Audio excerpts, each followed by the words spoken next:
మంత్రి నారాయణ కామెంట్స్. రాష్ట్రంలో ప్రతిరోజు 7,000 టన్నుల చెత్త వస్తుంది. గత చెత్త ప్రభుత్వం ప్రజలపై చెత్త పన్ను వేసింది. చెత్త పన్ను వేసిన లక్షల టన్నుల చెత్త వదిలేసి వెళ్లిపోయింది. భూమిపైన ఉన్న 85 లక్షల టన్నుల చెత్త పూర్తిగా తొలగించాం. మున్సిపాలిటీలో మిగిలిన మొత్తం 70 లక్షల టన్నుల చెత్తను అక్టోబర్ నాటికి పూర్తిగా తొలగిస్తాం. 2014-19లో 10 వేస్ట్ టు ఎనర్జీ ప్లాంట్లు ఏర్పాటు చేయాలని నిర్ణయించాం. గత ముఖ్యమంత్రికి అవగాహన లేక వేస్ట్ టు ఎనర్జీ ప్లాంట్లు రద్దు చేశారు. కడప, కర్నూలు, తిరుపతి, నెల్లూరు, విజయవాడ, పెద్దాపురంలో ప్లాంట్లు ఏర్పాటు చేస్తున్నాం.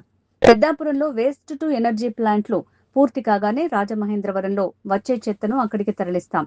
ఈలోగా వ్యర్థాల నిర్వహణ కొరకు 107 మున్సిపాలిటీల్లో ఫ్రెష్ వేస్ట్ ప్లాంట్లు ఏర్పాటు చేస్తున్నాం. సెప్టెంబర్ నెలాఖరులోగా ఈ ప్లాంట్లు పూర్తి చేసి ఘన వ్యర్థాల నిర్వహణ చేస్తాం. రాష్ట్రంలో అన్ని మున్సిపాలిటీలకు ఒకేసారి ఎన్నికలు నిర్వహించాలని సీఎం చెప్పారు. విలీన గ్రామాల అంశంపై కోర్టు తీర్పు రాగానే ఎన్నికల నిర్వహణపై నిర్ణయం తీసుకుంటాం. ప్రతిరోజు ఇంట్లో నుంచి వచ్చే చెత్తని ఎప్పటికప్పుడు తరలించాలని, అదేవిధంగా యూజ్డ్ వాటర్, బాత్రూములు, కిచెన్లు, టాయిలెట్స్ నుంచి ఇచ్చే వాటర్ని ట్రీట్ చేసి డ్రైన్ ద్వారా పంపించాలని, తాగటానికి చక్కటి నీరు, స్వచ్ఛమైన నీరు, రోడ్లు, లైట్స్, తర్వాత పార్కులు, కమ్యూనిటీ హాల్స్ కోరుకుంటారు. అందులో అతి ముఖ్యమైనది సాలిడ్ వేస్ట్. ఏదైతే ఇళ్ల నుంచి వచ్చే ఇళ్ళు కావచ్చు, కమర్షియల్ కాంప్లెక్స్ కావచ్చు, హాస్పిటల్స్ కావచ్చు, హోటల్స్ కావచ్చు, దాని నుంచి వచ్చే చెత్త తీసుకుంటే ఈరోజు మన రాష్ట్రంలో 7,000 టన్నులు పర్ డే వస్తుంది. 7,000 టన్నులు.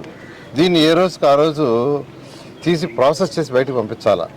ఇలాంటిది టన్నుల కొద్ది పేర్కొంటుంది. గత ప్రభుత్వం, చెత్త ప్రభుత్వం ప్రజల మీద చెత్త పన్నేసింది. కానీ లక్షల కొద్ది టన్నుల చెత్తని లెగసి వదిలేసిపోయింది. 2024 అక్టోబర్ 2వ తేదీ గౌరవ ముఖ్యమంత్రి గారు మచిలీపట్నంలో స్వచ్ఛాంధ్ర కార్యక్రమం చేస్తూ ఎన్ని లక్షల చెత్త ఉందని అడగటం జరిగింది. అప్పుడు మా అధికారులు చెప్పింది ఏంటంటే 85 లక్షల టన్నుల చెత్త గ్రౌండ్ లెవెల్ పైన ఉంది సార్. గ్రౌండ్ లెవెల్ లోపల ఎంత ఉందో అది ఇంకా కొలత వేయాలి. ఫస్ట్ గ్రౌండ్ లెవెల్ పైనుండే తీసేస్తే తర్వాత చేయగలమంటే ఆ రోజు ఆదేశించారు. ఎన్ని సంవత్సరాలు పూర్తి అవుద్దంటే 2 ఏళ్ళు అవుతుందంటే కాదు, నాకు 1 ఇయర్లో పూర్తి చేయాలంటే 85 లక్షల టన్నుల చెత్తని మా అధికారులు 2025 అక్టోబర్ 2వ తేదీ పూర్తి చేశారు. కరెక్ట్గా 1 ఇయర్లో గౌరవ ముఖ్యమంత్రి గారు ఇచ్చిన ఆదేశ ప్రకారం. తర్వాత గ్రౌండ్ లెవెల్ కంటే కింద ఉండేది ఎస్టిమేట్ చేయమంటే దాన్ని మళ్ళీ ఎస్టిమేట్ చేస్తే ఇంతవరకు 156 లక్షల టన్నులని తేలింది. ఇంకా కూడా తేలాల్సింది. ఎందుకంటే ఇప్పుడు రాజమండ్రిలో యాక్చువల్గా ఈ యొక్క డంప్ యార్డ్ దగ్గరికి వచ్చాం. డంప్ యార్డ్ దగ్గర ఇది పక్కన క్వారీ, అంతకుముందు ఈ క్వారీలో వేసేసారు. ఇది ఒకరిని అడిగితే 20 అడుగులు ఉందంటున్నారు, ఒకరు వచ్చి 30 అడుగులు ఉందంటున్నారు, ఒకరు వచ్చి 40 అడుగులు ఉంటున్నారు. ఏది ఏమైనా ఉన్నదంతా కమింగ్ రేపు అక్టోబర్ 2వ తేదీకి పూర్తి చేయాలని దిశానిర్దేశం గౌరవ ముఖ్యమంత్రి గారు ఇచ్చారు. ఆ డైరెక్షన్లో జరుగుతుంది. రేపు 2వ తేదీకి ఇక్కడ ఏదైతే చెత్త ఉందో దాన్నంతా ప్రాసెస్ చేసి కంప్లీట్ చేస్తాం. అయితే ఇక్కడ వచ్చే ఆర్డీఎఫ్ ఏదైతే మెటీరియల్ వస్తుందో దాన్ని సిమెంట్ ఫ్యాక్టరీలు పంపించాలి.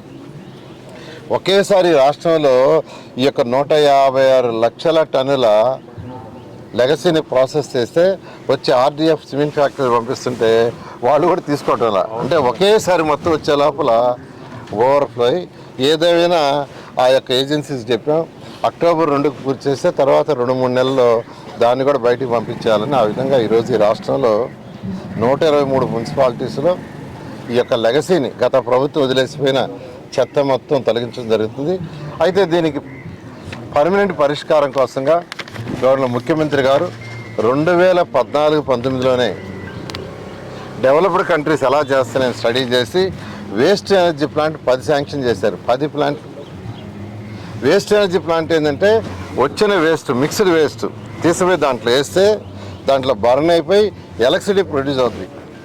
ఏదైనా యాష్ మిగిలితే దాంతో బ్రిక్స్ చేసుకుంటారు. అలాంటిది 10 ప్లాంట్లు గవర్నర్ ముఖ్యమంత్రి గారు 2014-19లో ఈ రాష్ట్రంలో శాంక్షన్ చేస్తే 2019 ప్రభుత్వం మారేటప్పటికి అడ్వాన్స్ పొజిషన్లో ఉన్న విశాఖపట్నం, గుంటూరు మాత్రం నుంచి మిగతా 8 గత ప్రభుత్వం క్యాన్సిల్ చేసింది. అవగాహన లేకే వాళ్ళకి, గత ముఖ్యమంత్రికి అవగాహన లేకే క్యాన్సిల్ చేశారు. ఈరోజు ప్రపంచంలో స్టడీ చేస్తే చైనాలో 1100 ప్లాంట్లు ఉన్నాయి. 2014-19లో 350 ఉన్నాయి చైనాలో. ఈ 5 ఏళ్లలో 1150 ఉన్నాయి. జపాన్ తీసుకుంటే 1000 ఉన్నాయి. 2014-19లో సింగపూర్లో 4 ఉంటే చిన్న కంట్రీ, ఈరోజు 7 ఉన్నాయి. ఇలా ప్రపంచంలో అడ్వాన్స్లో పోతుంటే గత ప్రభుత్వం మాత్రం అటువంటి ఆలోచించాల. చెత్త పన్ను వేయటం తెలుసు వాళ్ళకి. అయితే మళ్ళీ ఈ ప్రభుత్వం రాగానే ముఖ్యమంత్రి గారు మళ్ళా మరొక 6 ప్లాంట్ శాంక్షన్ చేశారు. కడప ఒకటి, కర్నూలు ఒకటి, తిరుపతి ఒకటి, నెల్లూరు ఒకటి, విజయవాడ ఒకటి, అదేవిధంగా కాకినాడ అంటే పెద్దాపురం. ఈ పెద్దాపురం అనేది అటు కాకినాడకి రాజమండ్రికి దాదాపు మధ్యలో ఉంటుంది. అందువల్ల ఇక్కడ పెట్టాము. 900 టన్నులు 900 టన్స్ని దాన్ని టేస్ట్ చేస్తాం. చాలా అడ్వాన్స్ స్టేజ్లో ఉంది కన్స్ట్రక్షన్. అది మరొక 1 year 3 monthsలో అది పూర్తవుతుంది. అది పూర్తి కాగానే ఈ యొక్క రాజమండ్రి సిటీలో వచ్చే చెత్త, పరిసర ప్రాంతాల్లో ఉండే విలేజ్ కూడా ఏ రోజుకి ఆ రోజు వచ్చి తీసుకుపోవటం, దాంట్లో వేయటం, అది బర్న్ అవటం, ఎలక్ట్రిసిటీ ప్రొడ్యూస్ అవుతుంది. ఆ విధంగా దీనికి ఒక పరిష్కార మార్గం వస్తుంది. అయితే ఈ లోపల రోజు వచ్చే 7,000 టన్నుల్ని 7,000 టన్నులు ఏదైతే ఉందో దాన్ని వదిలేస్తే మళ్ళీ కుప్పలు తయారవుద్దని ప్రాసెసింగ్ ప్లాంట్స్ 107 శాంక్షన్ చేసాం. ప్రాసెసింగ్ ప్లాంట్స్ ఎందుకంటే 123 మున్సిపాలిటీస్లో 16 మున్సిపాలిటీలు ఈరోజు వచ్చే చెత్తని అటు విశాఖపట్నం ప్లాంట్కి, గుంటూరు ప్లాంట్కి పోతుంది. గుంటూరు ప్లాంట్కి చుట్టుపక్కల ఉన్న చిన్న చిన్న మున్సిపాలిటీస్లో వచ్చే చెత్త అంతా గుంటూరుకి పోతుంది. విశాఖపట్నం ప్లాంట్కి చుట్టూ ఉన్న చిన్న చిన్న మున్సిపాలిటీలో వచ్చే చెత్త కూడా అక్కడికి వెళ్తుంది. 16 మున్సిపాలిటీలో ఆ 2 ప్లాంట్కి పోతుంటే మిగిలిన 107 ప్లాంట్లలో ఏ రోజుకి ఆ వచ్చింది ప్రాసెస్ చేయాలనే దాంతో ప్రాసెసింగ్ ప్లాంట్ శాంక్షన్ చేసాం. అవి ఎంతో వేగవంతంగా కన్స్ట్రక్షన్ జరుగుతున్నాయి. గత నెలలోనే ముఖ్యమంత్రి గారు ఒక 8 ప్లాంట్ కూడా ఇనాగ్రేషన్ చేశారు.